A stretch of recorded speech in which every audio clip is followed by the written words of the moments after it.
Muy buenas noches, una alegría estar con ustedes de vuelta aquí en nuestro curso sobre la Santa Biblia, el curso que se llama Conociendo la Biblia. Estamos con varias personas que nos están acompañando de varios lugares del mundo y estamos hoy ya en la 9ª clase. Estamos acompañando y estamos llegando a la parte final de este inicio que se llama la introducción a las Sagradas Escrituras. Vamos a hacer la oración inicial pidiendo a la Santísima Virgen María que interceda por nosotros en este día dedicado a San Andrés que es uno de los apóstoles, por tanto, una de las personas que acompañaron a nuestro Señor Jesucristo. Vamos a pedir especialmente esa fe que tenían los santos apóstoles y esta certeza de que la iglesia fundada por nuestro Señor Jesucristo es la única iglesia verdadera. En el nombre del Padre, del Hijo y del Espíritu Santo. Amén. Dios te salve María, llena eres de gracia, el Señor es contigo. Bendita tú eres entre todas las mujeres y bendito es el fruto de tu vientre Jesús. Santa María, Madre de Dios, ruega por nosotros pecadores, ahora y en la hora de nuestra muerte. Amén. Nuestra Señora Auxiliadora, ruega por nosotros. Nuestra Señora de Fátima, ruega por nosotros. En el nombre del Padre, y del Hijo, y del Espíritu Santo. Amén. Muy bien. Es una alegría muy grande estar de vuelta con ustedes, recordando que la semana pasada hemos hablado de puntos bastante importantes sobre la formación del Antiguo Testamento, la formación del Nuevo Testamento. Ustedes se acuerdan que hablamos sobre todo el tema de la formación del pueblo judío, cómo se va formando primero un pueblo, después va a surgir el llamado el judaísmo, hablamos toda la cuestión del desterro en Babilonia, después como hubo también la influencia helénica, se acuerda que hicimos incluso, respondemos algunas preguntas sobre el tema de la influencia helénica, que es bastante importante, no confundindo, ojo, porque muchas veces cuando hablamos de la influencia helénica, algunas personas pueden pensar que la influencia griega cambió el pensamiento cristiano. Eso sería una equivocación completa.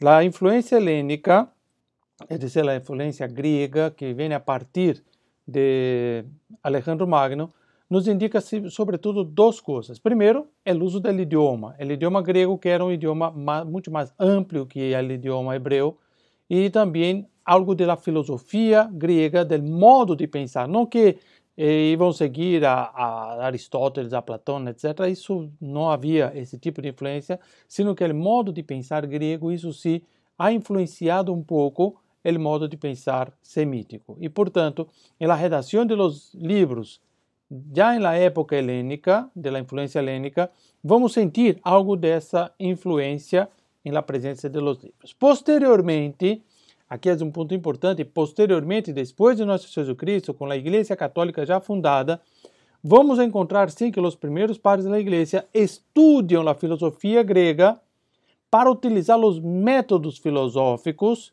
e aplicar esses métodos filosóficos al estudo de las Sagradas Escrituras. Pero, ojo, isso não é contaminar, sino que é utilizar como uma ferramenta de trabalho para interpretar corretamente as Escrituras, evidentemente purificando de todo o pensamento pagano que existe, está presente na filosofia grega.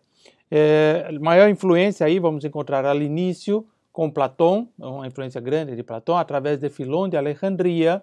Não sei se vocês já escutaram falar alguma vez de Filón de Alejandría. Vamos falar sobre Filón de Alejandría nessa classe de hoje, ou na próxima classe, vamos dependendo do tempo.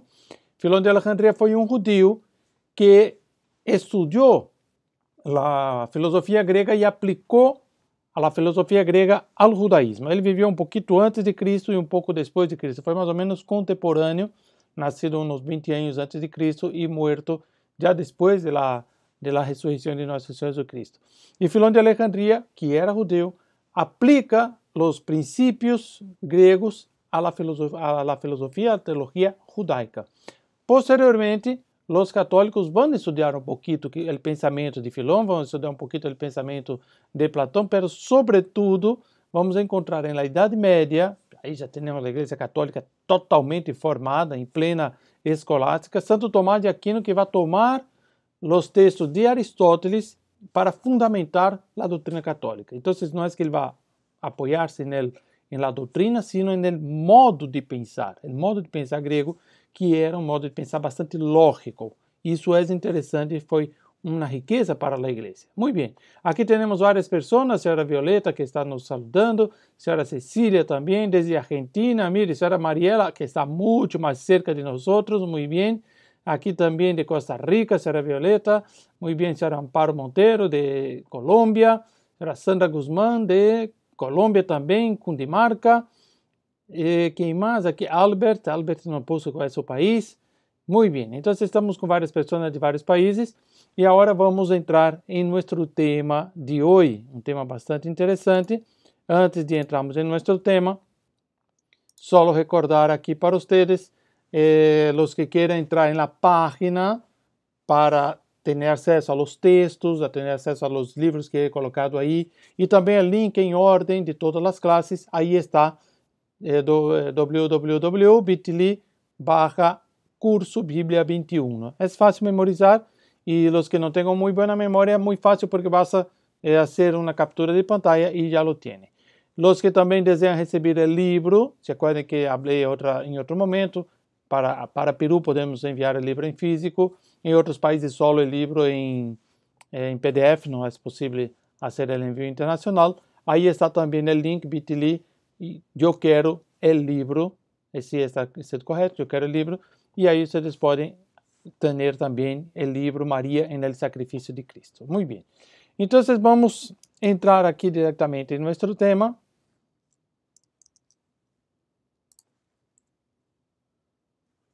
E hoje vamos falar com vocês de um tema bastante interessante, que é o que chamamos as etapas de la revelação.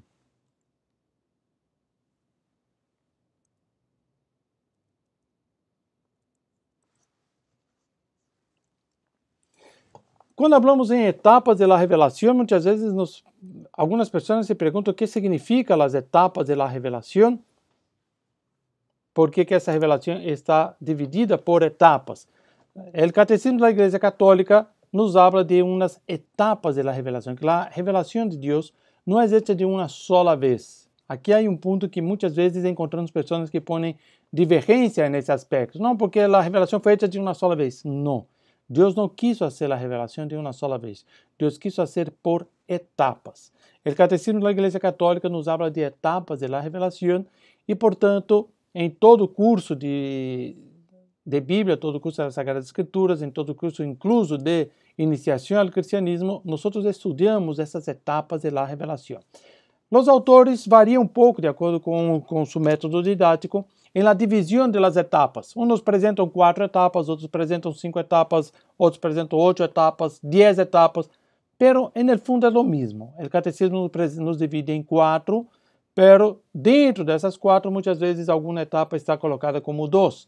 Então, por métodos didáticos, varia um pouquinho de um autor a outro. Eu prefiro dividir-las em 9 etapas. 9 etapas que nos queda mais claro esse panorama da história da salvação. Vocês se acordam quando falamos da história da salvação no início do curso, que se inicia com a criação, não a criação do homem, com a criação do universo, encontra seu ponto principal em nosso Senhor Jesucristo e vai até o final dos tempos com a parousia. Essa é a história da salvação e dentro dessa história da salvação, a revelação se dá por etapas.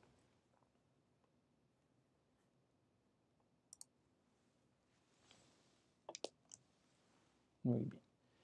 Bem, antes de estudar o Novo Testamento, antes de entrar em cada parte das Sagradas Escrituras, nos convém conhecer essas etapas da revelação e saber que esse caráter progressivo da revelação divina nos leva a considerar, em primeiro lugar, seu aspecto histórico e, em segundo lugar, seu aspecto antropológico. Portanto, na revelação temos um doble aspecto, o aspecto histórico e o aspecto antropológico. Qual é a diferença? Aspecto histórico. Dentro do desenvolvimento, do despliegue da história humana, Deus se inserta em determinados momentos. Vamos ter acontecimentos que chamamos acontecimentos salvíficos, em que Deus interfere na história humana, em que Deus introduz algo en la historia humana. El momento principal, evidentemente, será la encarnación, donde el propio Dios se hace hombre y pasa a ser parte de la historia humana. Y el segundo punto, que es la dimensión antropológica. Ustedes se acuerdan que antropos, en el griego, significa hombre. Logos, palabra, ciencia. ¿Cuál es la dimensión antropológica? La dimensión antropológica de la revelación es el modo humano de recibir la revelación. Aquí viene un punto importante cuando hablamos del modo humano, porque existe una palabra que es muy utilizada y vamos a hablar un poquito sobre ella, que es la hermenéutica. Creo que algunos de ustedes ya conocen esa palabra, la hermenéutica. Es una palabra bastante interesante y que se utiliza mucho en la teología. Normalmente, cuando estudiamos, si uno busca por ahí, si ustedes van a internet y buscar qué significa hermenéutica, van a encontrar hermenéutica como interpretación de las Sagradas Escrituras. Bien, y uno va a decir, aquí está la explicación, porque el hermano dice otras cosas, pero aquí está tan sencillo, interpretación de las Sagradas Escrituras. Pero bien, exégesis también es interpretación de las Sagradas Escrituras. Entonces, ¿cuál es la diferencia entre una cosa y otra? Vamos ver que la palabra exégesis, ya hablamos anteriormente, significa analisar la Escritura y encontrar en la Escritura el sentido moral. Hay un sentido literal y encontrar un sentido moral. Significa desenraizar, sacar desde las raíces y conocer hasta en su profundidad, hasta las raíces. Pero cuando hablamos en hermenéutica, hablamos en un estudio de la Sagrada Escritura que se aplica a la vida de la persona y que pide una respuesta a la persona. Y esa hermenéutica puede aplicarse también en ciertas épocas históricas, de una manera diferente de acuerdo con las culturas. Por eso que yo acostumbro, después de analizar bastante, estudiar bastante la materia, sintetizar de una manera didáctica diciendo que la hermenéutica sería una interpretación actualizada. Una interpretação actualizada. Os que estão fazendo apuntes podem apontar isso, uma interpretação atualizada. Você não vai encontrar essa definição em nenhum lugar. Essa definição é exatamente depois de encontrar não só definições, sino o uso da palavra em vários autores, incluso o Papa Benedicto XVI utilizava bastante essa palavra. Vocês vão encontrar, por el uso dessa palavra, chegar a esse modo de definir um pouco mais sintético, que é uma interpretação, pero actualizada. O que significa actualizada? Actualizada significa colocado e entendido de acordo com a situação e a cultura de determinada época histórica e de determinada pessoa. Então, não significa que eu vou interpretar a Bíblia como me parece, sino que eu vou me perguntar o que a Bíblia me pede a mim hoje. Eu não vivo na Idade Média, eu não vivo na Antiguidade, eu não vivo, não sei, nos siglos futuros, eu vivo concretamente no século XXI. Então, quem me pede a Bíblia hoje? Quem me pede hoje um texto bíblico? Esse seria o melhor modo de entender a palavra hermenêutica. Portanto, quando falamos em hermenêutica, estamos falando dessa dimensão antropológica das Sagradas Escrituras, é decir, como que as Sagradas Escrituras, que é uma revelação divina, se apresenta bajo uma dimensão humana e é entendida e respondida por el ser humano. Portanto, há um aspecto histórico e há um aspecto e uma dimensão antropológica. Pero não podemos olvidar de um ponto central. Qual é o ponto central de toda a revelação? É o centro de toda a história humana.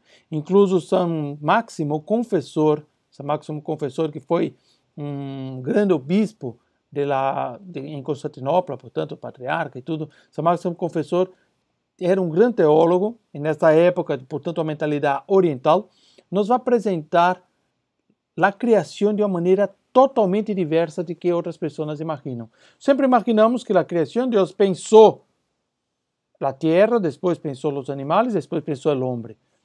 Não. São Máximo Confessor vai dizer, primeiro Deus pensou ao verbo encarnado. Primeiro Deus pensou em nosso Senhor Jesucristo.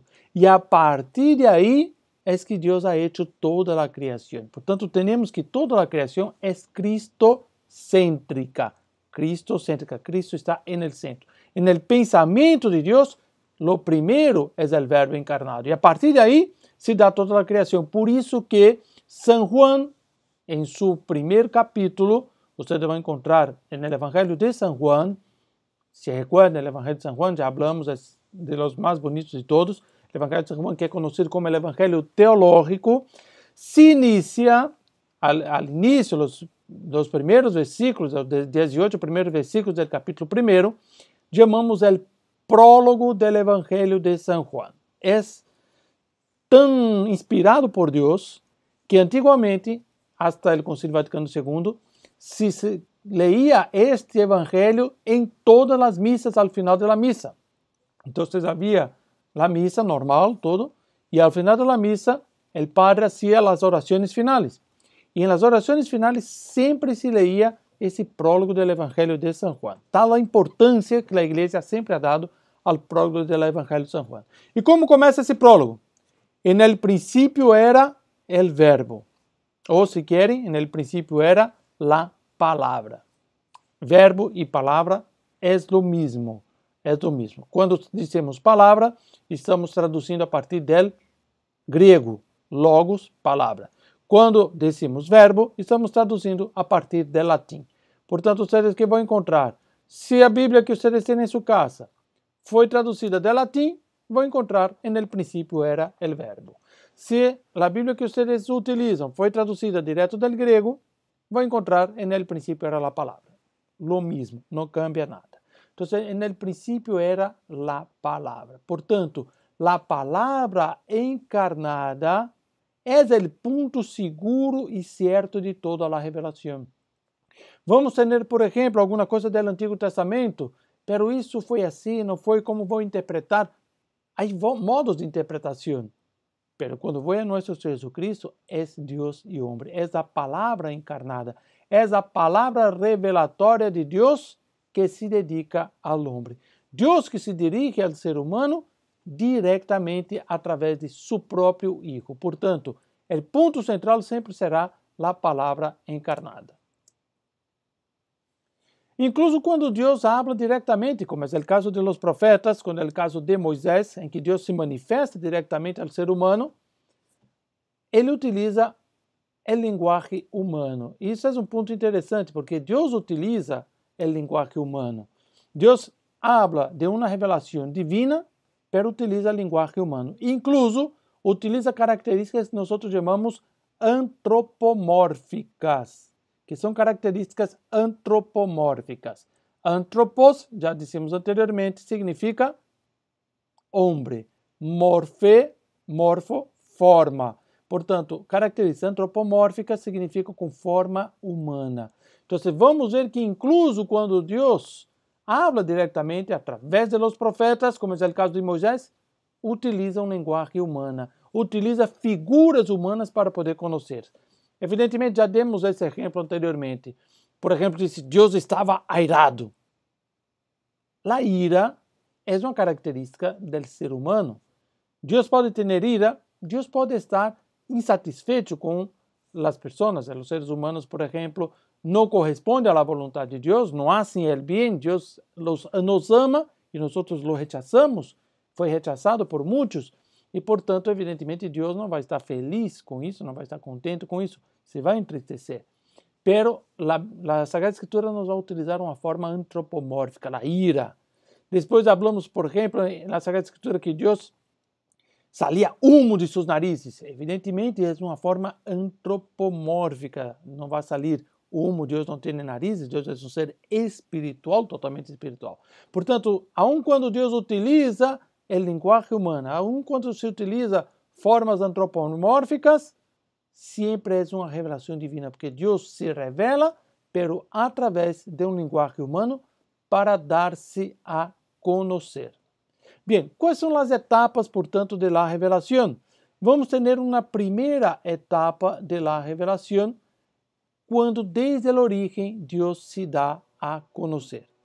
Então, essa seria a primeira etapa. Desde os orígenes, incluso antes da criação do ser humano, Deus começa a hacer la criação. Vamos estudar isso quando entramos no estudo del Gênesis. O livro del Gênesis, que é o primeiro livro da Escritura, vamos estudar a criação. Não se lo perdam.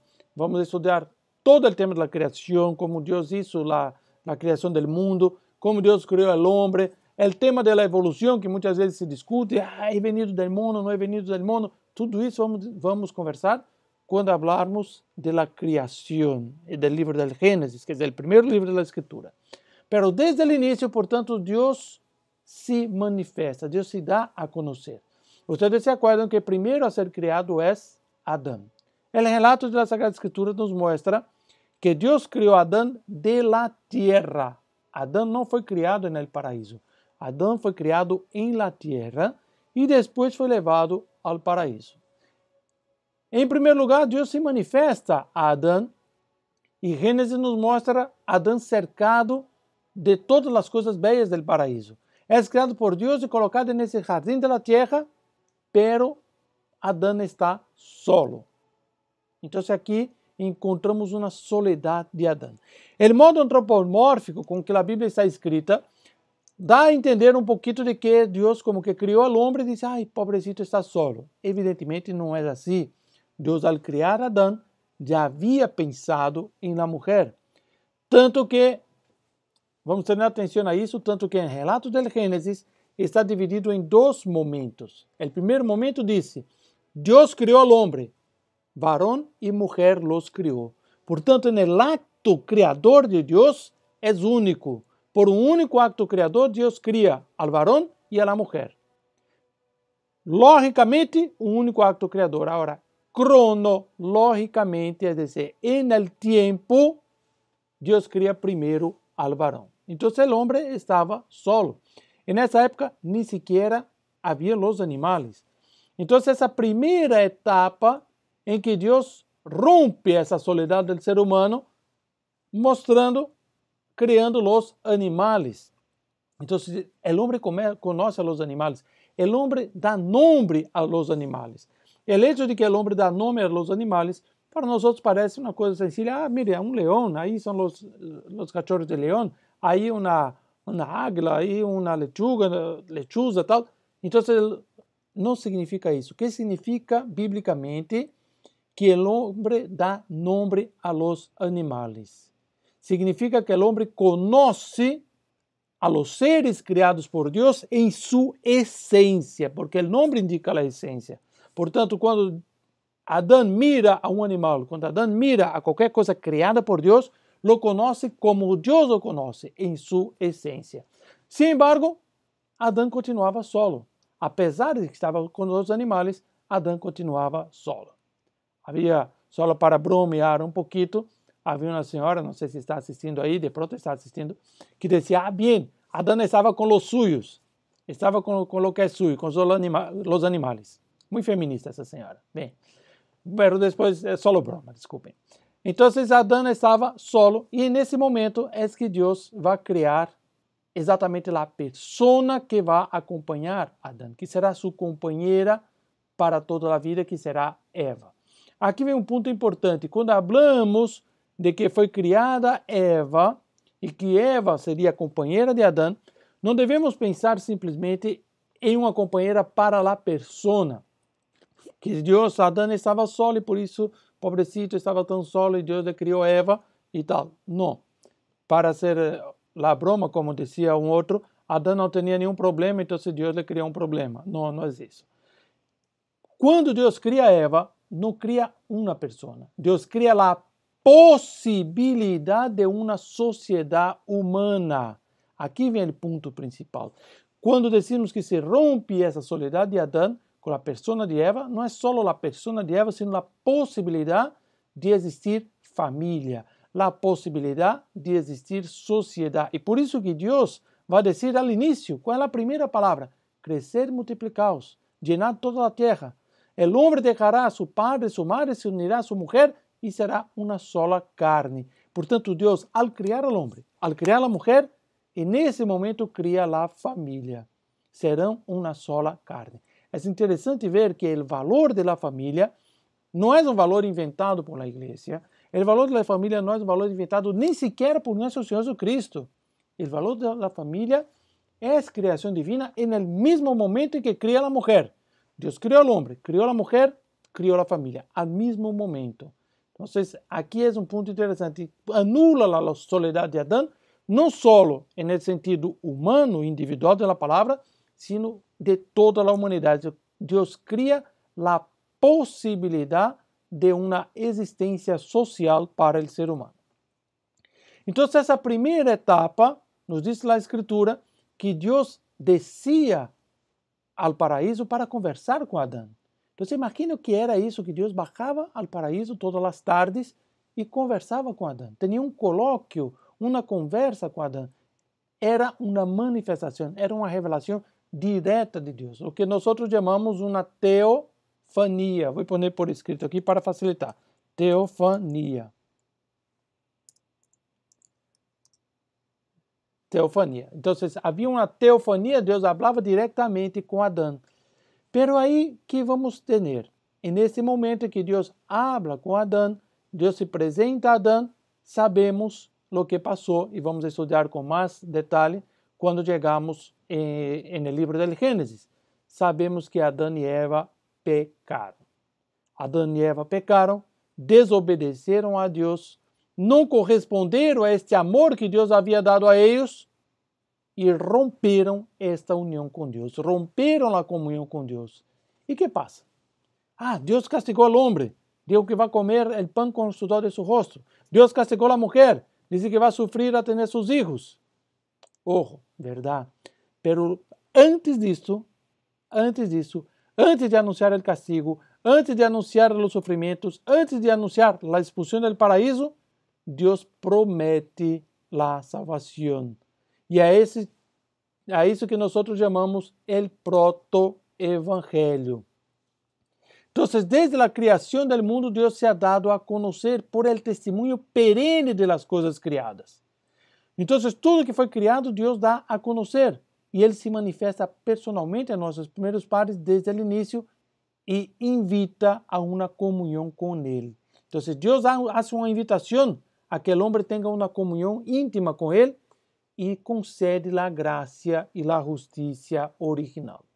E aqui entramos no que nós chamamos o proto-evangelho. Creio que a maioria de vocês já escutou essa expressão, o proto-evangelho, mas alguns talvez não hayan escuchado. O que significa o proto-evangelho? Proto, primeiro. Evangelho, anúncio, buena nueva. Então, o proto-evangelho é o primeiro anúncio del Messias Salvador. O primeiro momento em que Deus anuncia a venida del Messias. Portanto, como decíamos, depois do pecado de nossos primeiros pais, Deus, antes de castigar Adão e Eva, antes de expulsá-los, les promete a salvação.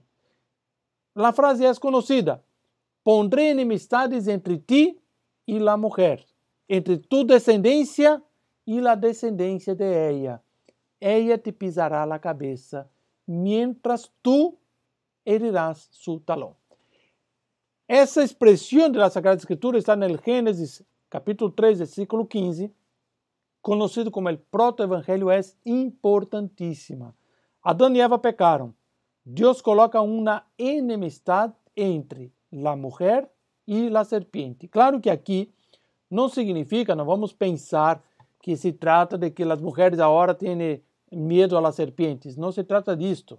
Se trata entre a mulher, es decir, aquela que dá origem a toda a humanidade, portanto, todos os descendentes de la mulher, e por outro lado, aqueles que buscam o mal, a descendência da serpiente. Em hebreu, a palavra que significa descendência se escreve assim: será. Então, será seria o que indica em hebreu a descendência. A palavra descendência que significa semilha em hebreu, pero também se utiliza em um sentido moral. O que significa isso, um sentido moral?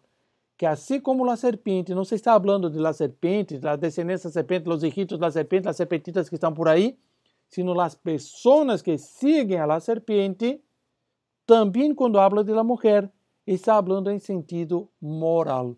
Está falando em sentido de que esta mujer a través de la cual va a venir la salvación. Muy buena pregunta, señora Adrinel. Por favor, guárdelas. Vamos a responder aquí a poquito. Muy buena pregunta. Bien, entonces, de ahí va a venir la salvación. Pero ojo para la promesa. La promesa que dice, pondré enemistades entre ti y la mujer, entre tu descendencia y la suya.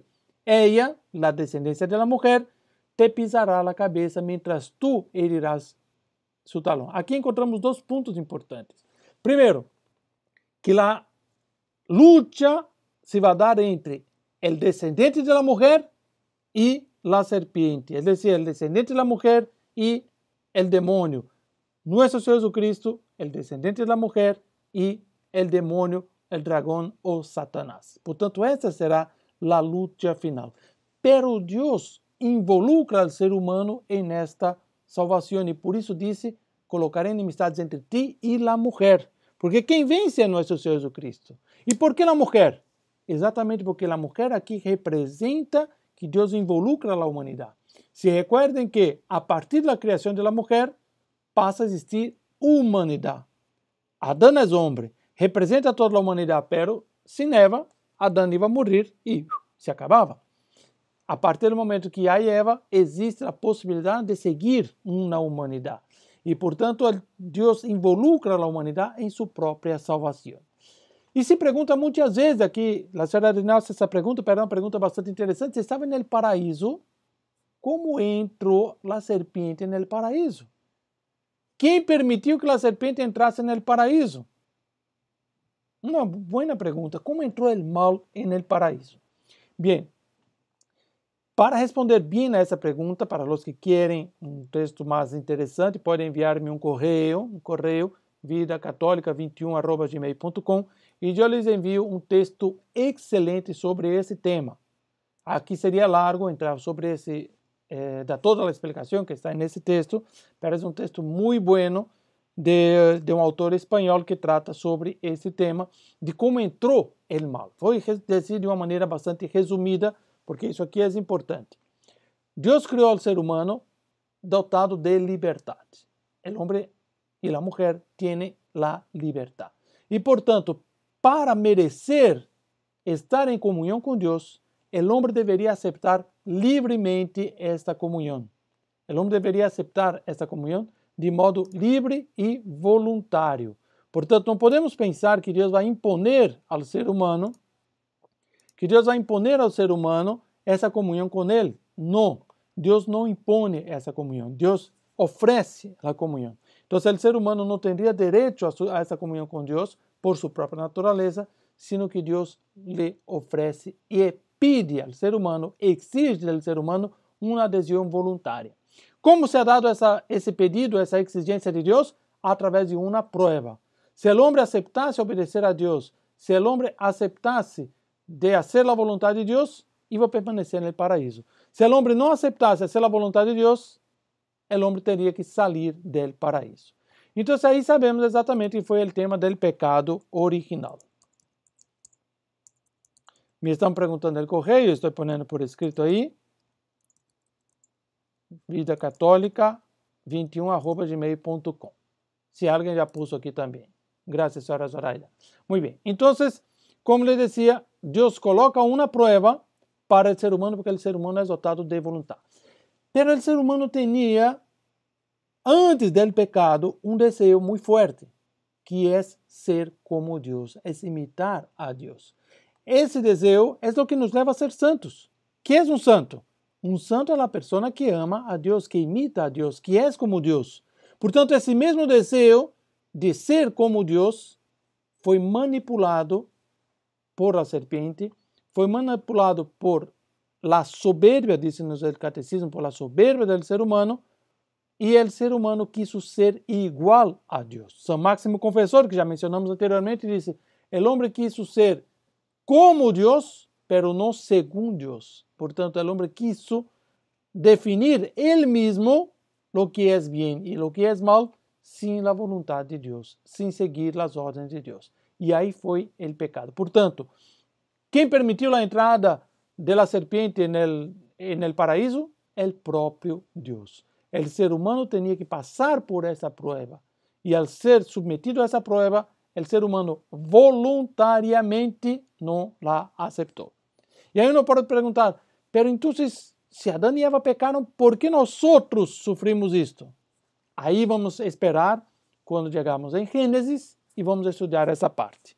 Porque ahora exatamente está en el momento que algunos ya están comenzando a cansarse y vamos a hacer nuestra pausa para el café.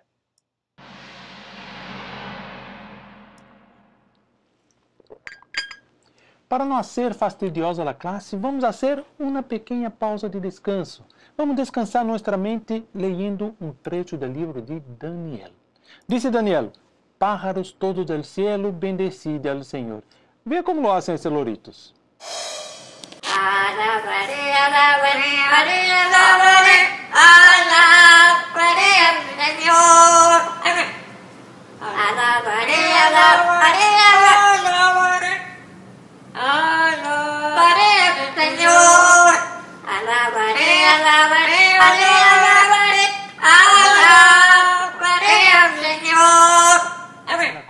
¿Relajaron?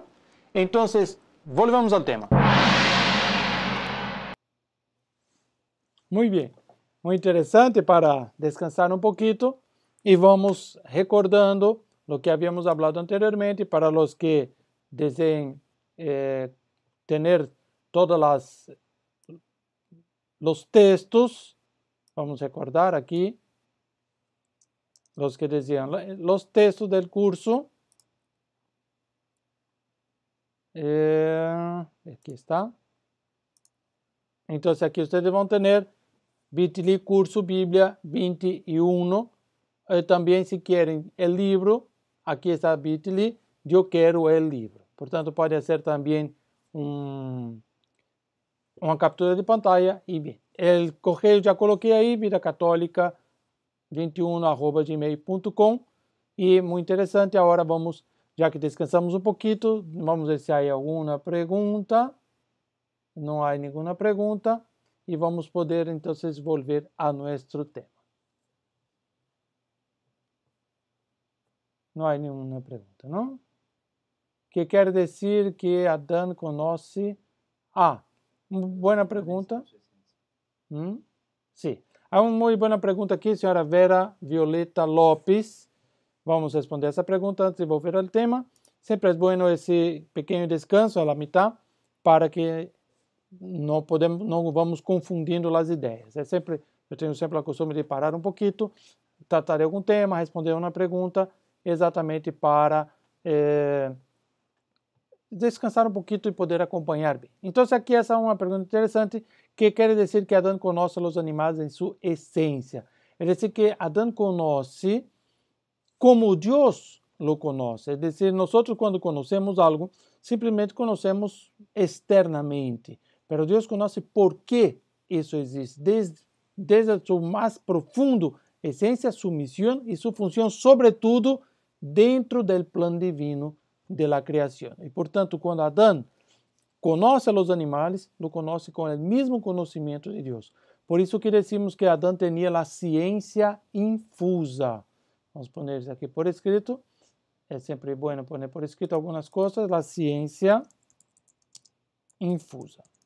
Depois, quando chegamos no texto do Gênesis, vamos analisar um pouquinho o que significa a ciência infusa.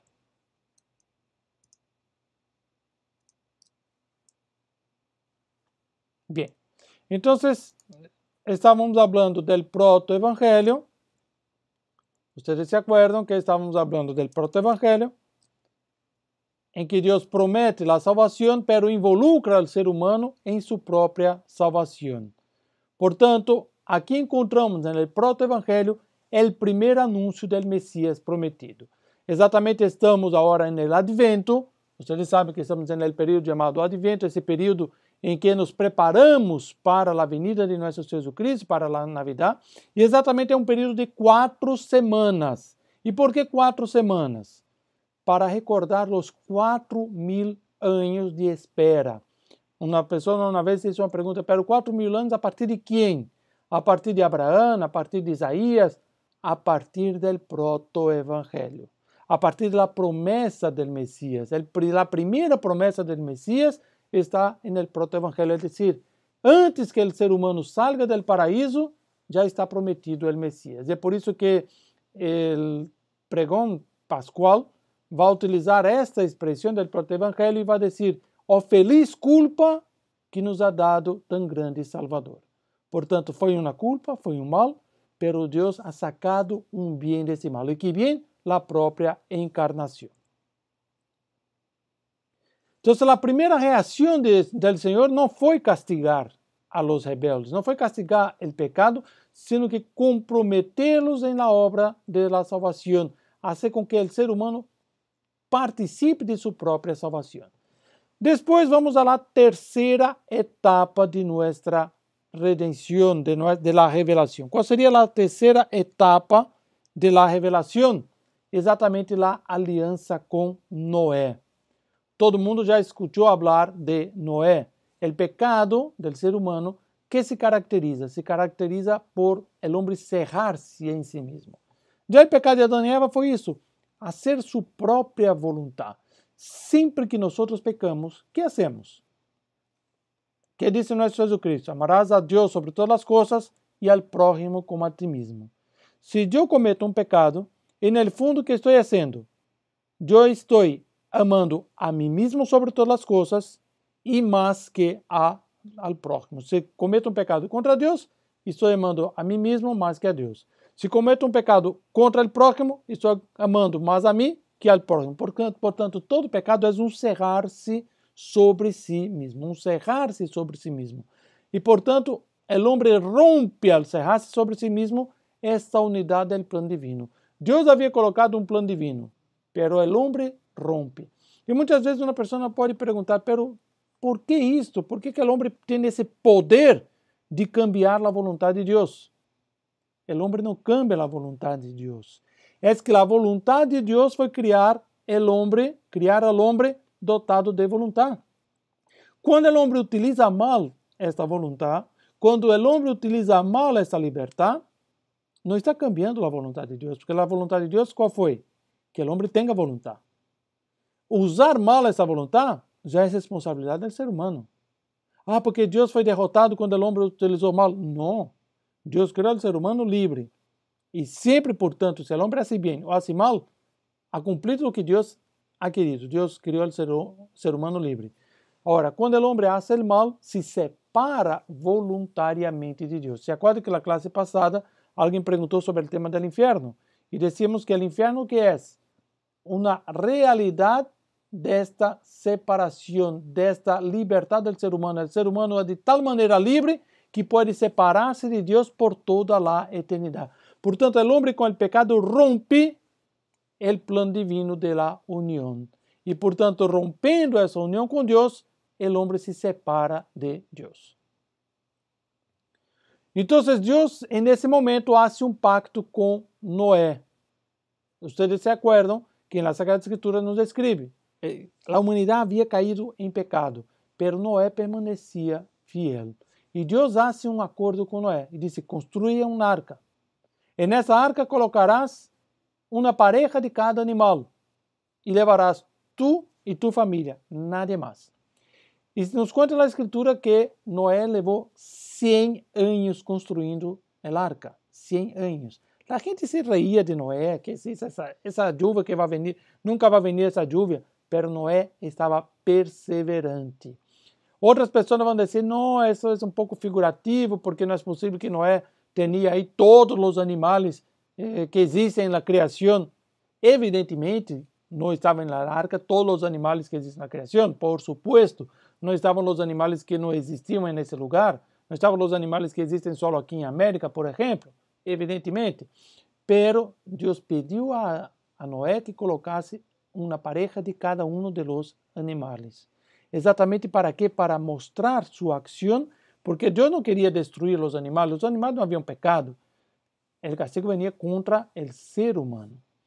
Algumas pessoas vão discutir sobre a literalidade, existiu ou não existiu. Há alguns documentários que nos mostram de uma maneira muito clara de que o dilúvio efetivamente existiu. Outros vão dizer que o dilúvio foi só uma área. Outros, não dá para ter uma certeza absoluta que passou, que não passou. Porque a verdade da Bíblia é uma verdade revelatória.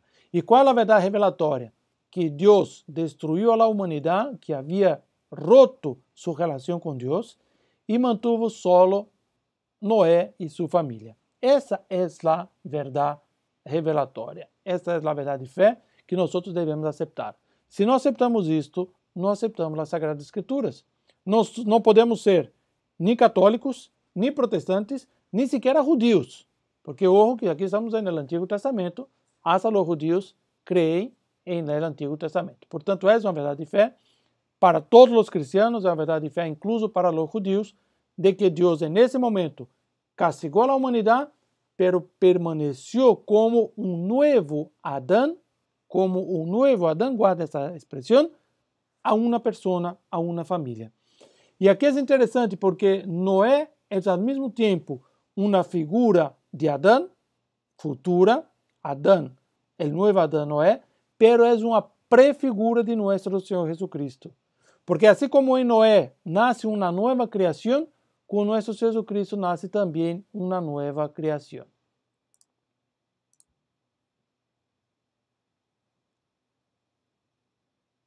Bien.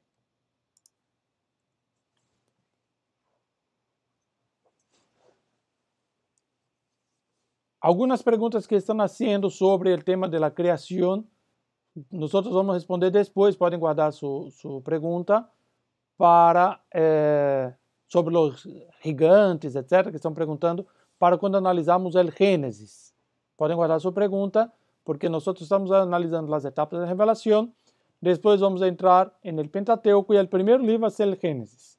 E aí sim vamos responder essas perguntas, podem guardá-las para respondermos corretamente. Bem, então depois de todos os eventos do dilúvio, vocês já leram na Sagrada Escritura tudo o que passou com o dilúvio, 40 dias de chuvas, etc., Noé barra e solta os animais para que, em libertar, possam fazer suas crias e multiplicar-se.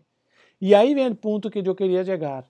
Noé hizo um altar e ofereceu um sacrifício a Deus. Portanto, Noé reconhece a superioridade de Deus, oferece um sacrifício.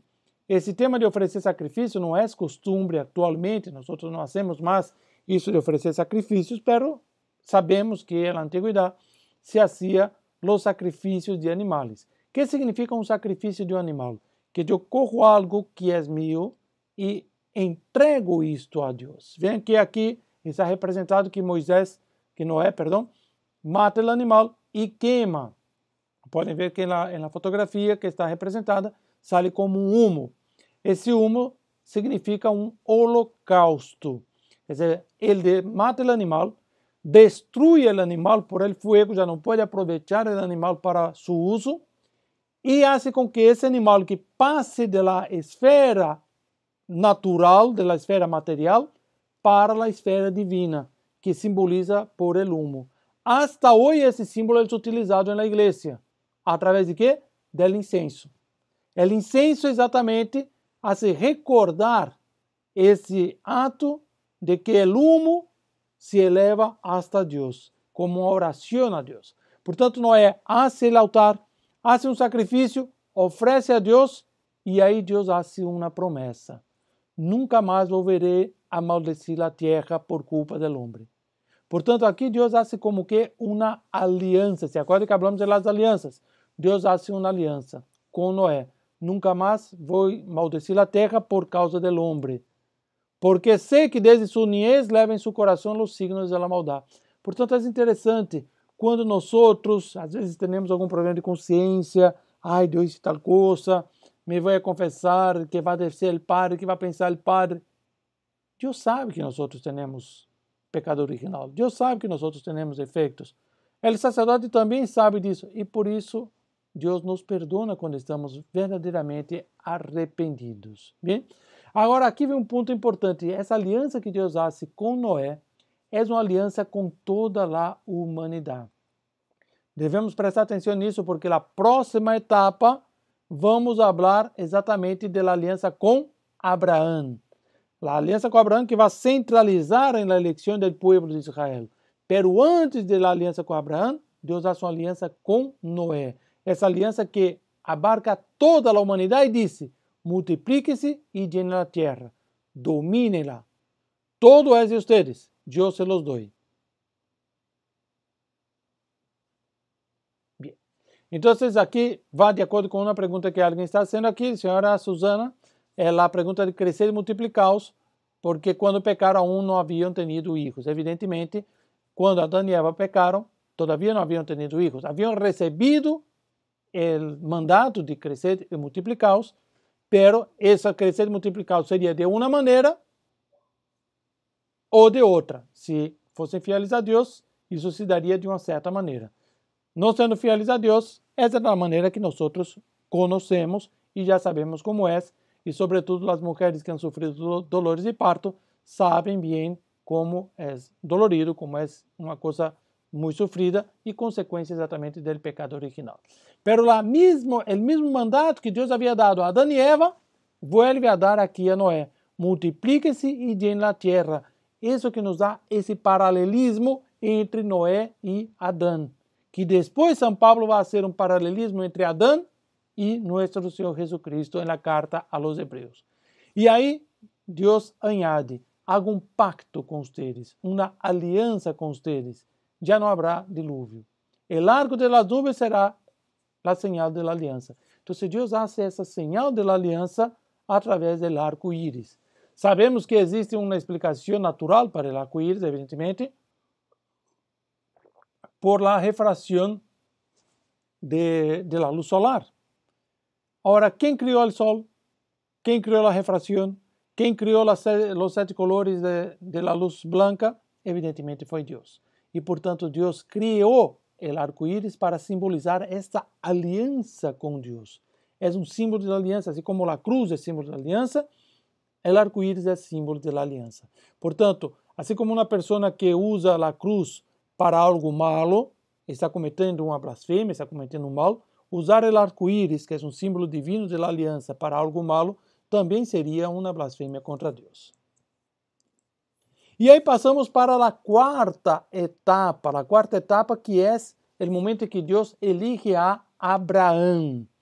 Aqui é interessante só um detalhe que vocês podem ver que está escrito aí, Abraão com A-H-A-N. Então, aqui há 2 coisas que eu devo explicar para vocês. Primeiro, a presença de H. El H aí tem sua importância grande, porque Abraham era seu nome antes de receber a promessa de Deus. Mas quando Deus lhe hace a promessa, ele cambia de nome. El cambio de nome na Sagrada Escritura sempre indica uma missão, sempre indica uma missão dada por Deus. Portanto, Deus dá uma missão a Abraão de ser início de um grande povo. E por isso ele cambia o nome para Abraão. Agora, o final, simplesmente como está com a IN, e outro lugar está a M, simplesmente é uma questão de idioma. Então, na maioria das Bíblias vocês vão encontrar Abraão, assim como eu escrevi aí. Bem? É uma questão de idioma, uno pode colocar de uma maneira ou de outra. Nas Bíblias mais antigas, todas estão Abraão, com M final, e algumas mais recentes, por influência das pessoas que defendem mais o uso do castelhano mais perfeito, então preferem Abraão com A-N.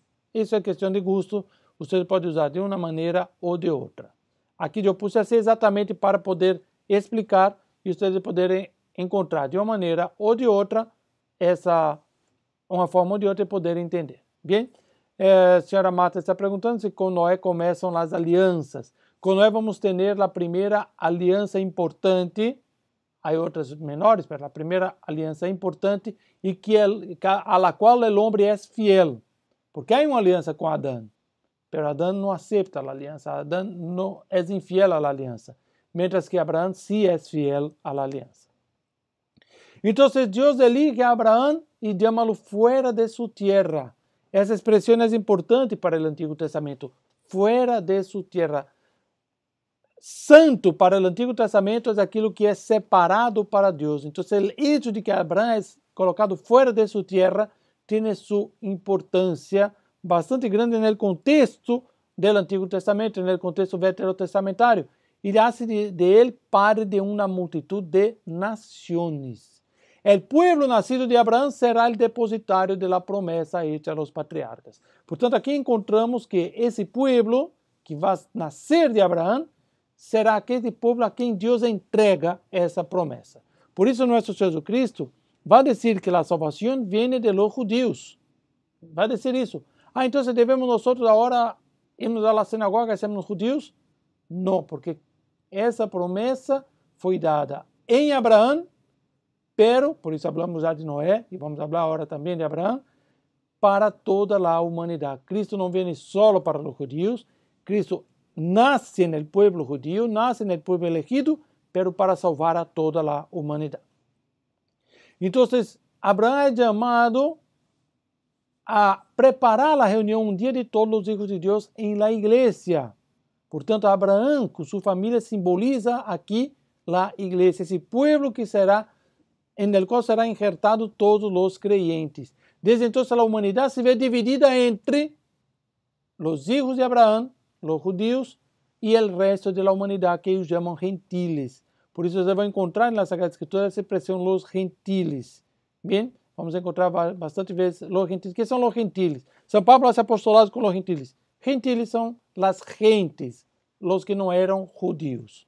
Então, a partir de aí, se queda dividido entre los gentiles y los no gentiles.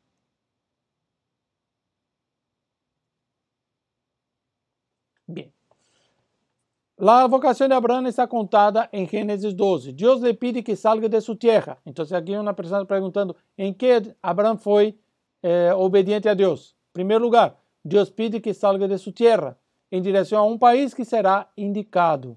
Entonces Dios proyecta a ser un clan, a ser una familia, un gran pueblo, portador de bendiciones abiertas a todos los pueblos. Una persona está preguntando el tiempo que medía entre Noé y Abraham. No sabemos exactamente, pero es un tiempo largo entre Noé y Abraham, porque tenemos Noé, toda la humanidad que vuelve a existir, tenemos la Torre de Babel, e vamos ter posteriormente Abraão. Então, essa sequência nos hace pensar em vários anos, incluso em siglos, entre Noé e Abraão. Bem. E aqui vai vir o ponto importante. Em Abraão, esse povo será portador de bendições abertas, os que têm no texto, abertas a todos os pueblos. Aqui vem o ponto importante. Essa bendição está aberta a todos os pueblos. Vamos ver as palavras bíblicas. Haré de ti una gran nación. En ti serán bendecidas todas las razas de la tierra. Entonces, aqui é um ponto importante. Os judíos vão desviar-se e pensar que a salvação vem solo para os judíos. ¿Se acuerda aquele hecho de que uma mulher que era sirofenícia se acerca de nosso Jesus Cristo e os apóstolos la querem expulsar, não la aceptam. E próprio nosso Jesus Cristo, para fazê-la passar por uma prova e para mostrar que sua salvação é para todos, parece rechazá-la. E disse, que hace nadie dá el pan a los perros? E a mulher responde de uma maneira muito humilde, Senhor, os perros comem por lo menos as migajas que caem da mesa de seus amos. Então, Deus, nosso Jesus Cristo, quando permite que isso aconteça, incluso habla de uma maneira forte, digamos assim, com a mulher, é para deixar claro que essa salvação vem para todos, pero todos que lo aceptam. E, portanto, aqui em Abraão já vamos encontrar isso. Haré de ti uma grande nação, em ti serão bendecidas todas as nações da terra. É decir, já se habla aqui de uma bendição para todas as nações. E por isso Isaías vai dizer que o Messias será luz para todos os pueblos. E por isso que o profeta Simeão, quando recebe nosso Jesus Cristo em los braços, vai dizer, lumen et revelatione gentio. Esse será luz para iluminar a todos os pueblos. Abraão inaugura assim um pueblo santo. O término hebreu para que nós traduzimos como santo é kadosh, aquilo que está separado, aquilo que está reservado para Deus. Portanto, aqui deve desapegar-se de sua própria terra, desapegar-se de suas próprias coisas e separar-se para Deus. Aqui já respondo uma pergunta que estão fazendo. Separar-se para Deus para ser um pueblo novo. Esse pueblo novo nascido de Abraão, Deus faz uma promessa orientada essencialmente ao futuro. Pero essa promessa hecha a Abraão abarca a toda a humanidade. Bem, aqui já chegamos em nosso horário. Abraão, portanto, recebe esta missão de que ele vai ser parte de uma grande nação, cabeça de um grande pueblo, pero recordemos que Abraão não tinha filhos. E como vai ser a cabeça de uma grande humanidade? Como vai ser a cabeça de um grande pueblo se não tem filhos? Então, aqui entra uma prova para Abraão, uma prova de fé. Isso pode passar com nós. Nós podemos receber uma missão de Deus. Sentimos que temos uma missão de Deus, pero tudo se hace oscuro. Tudo se parece o contrário do que nós esperávamos. Queremos fazer tal coisa e vem um impedimento. Queremos fazer outra, outro impedimento. Uma enfermidade, um problema. Assim são os caminhos. Assim são os caminhos de Deus. Santa Teresa uma vez estava caminhando, ia a ser um novo monastério e estava passando por um puente, caiu no puente e seria um pouquinho, quedou sucia, tudo. E nesse momento, escute a voz de Deus. Teresa, assim trato a meus amigos. E Santa Teresa, que era espanhola, por isso tienes tão pouco, Senhor. Claro que é só um espanhol para falar assim com Deus, não? Pero aqui vemos que Deus prueba a las pessoas. E, portanto, Abraão aqui passa por uma prova de fé. Será que Deus vai cumprir essa promessa que ele ha escutado em seu coração? Ele ha visto o próprio Deus e Deus lhe ha prometido, mas não tem filhos. E por isso São Pablo vai dizer que Abraão é nosso padre em la fé. Isso vamos ver na próxima classe, que passou a partir daqui. Alguns de vocês evidentemente já sabem que nasceu Isaac, etc. Mas vamos seguir para a próxima classe concluir esse tema e podemos entrar em lo que já seriam os livros da Escritura. Por isso, os que todavia não têm a Sagrada Escritura, seria bueno já ir providenciando, porque daqui a pouco já vamos entrar na leitura própria da Bíblia. Estamos nessa fase inicial que nós chamamos, teologicamente, Introdução às Sagradas Escrituras. Terminada a introdução às Sagradas Escrituras, vamos fazer uma introdução curta a cada livro e aí fazer um análise esquematizado de cada livro da Escritura. Vamos começar, evidentemente, por Gênesis. Bem, vamos agora ver se há alguma pergunta. Essa já respondi. Me pergunta de Ismael. El Abstal, as perguntas estão respondidas. E estamos já no horário, vamos ser fiéis ao horário. Les pido também que na próxima semana estemos ao início no horário correto para podermos aproveitar bem. E não se olvidem de suscrever-se ao canal, os que todavia não se suscreveram, colocar a campanita, é muito importante, colocar também me gusta, é também importante, já expliquei para vocês por que é importante colocar me gusta, colocar por favor me gusta, e compartilhar. Isso é importante, se nós estamos conhecendo as Sagradas Escrituras e sabemos que muitos católicos necessitam conhecer as Sagradas Escrituras, quanta gente é enganada por os protestantes porque não conhece as Sagradas Escrituras, e nós podemos ajudar essas pessoas compartilhando, incentivando nossos amigos, nossos parentes a também participar e conhecer melhor as Sagradas Escrituras. Vamos fazer a oração para finalizar. Em nome do Padre, do Hijo e do Espírito Santo. Amém. Deus te salve Maria, llena eres de graça, o Senhor é contigo. Bendita tu eres entre todas as mulheres, bendito é o fruto de tu ventre, Jesús. Santa Maria, Madre de Deus, ruega por nós pecadores, ahora y na hora de nuestra muerte. Amén. Nuestra Señora Auxiliadora, ruega por nosotros. En el nombre del Padre, del Hijo y del Espíritu Santo. Amén. Bien, ya terminamos, pero los que quieran continuar, solo voy a responder una pregunta que varias personas han hecho. Está preguntando aquí la señora Adrinel, ¿qué Biblia y qué traducción recomendar? Existe uma infinidade de traduções das Sagradas Escrituras.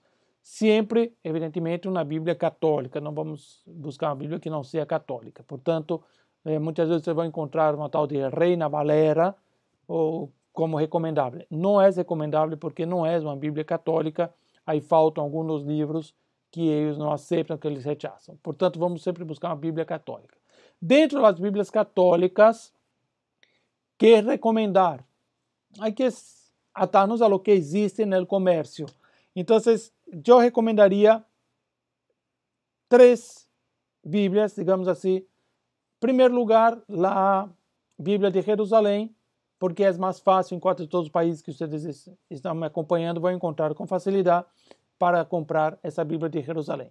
Pero les recomendo que comprem a versão espanhola, de Espanha, não a versão latino-americana, porque a comissão que hizo a tradução em Espanha é uma comissão que utilizou mais precisão teológica e é mais, foi recomendado para mim por vários professores como uma tradução melhor que a tradução latino-americana. Bem, a tradução espanhola há 2 versões. Há uma versão com uma capa roja, que é em letra grande, e há uma versão com a capa azul, com a tapa azul, que é em letra chica. Qual é a diferença? A de tapa roja, com letra grande, é mais cômoda para ler, porque tem as letras grandes.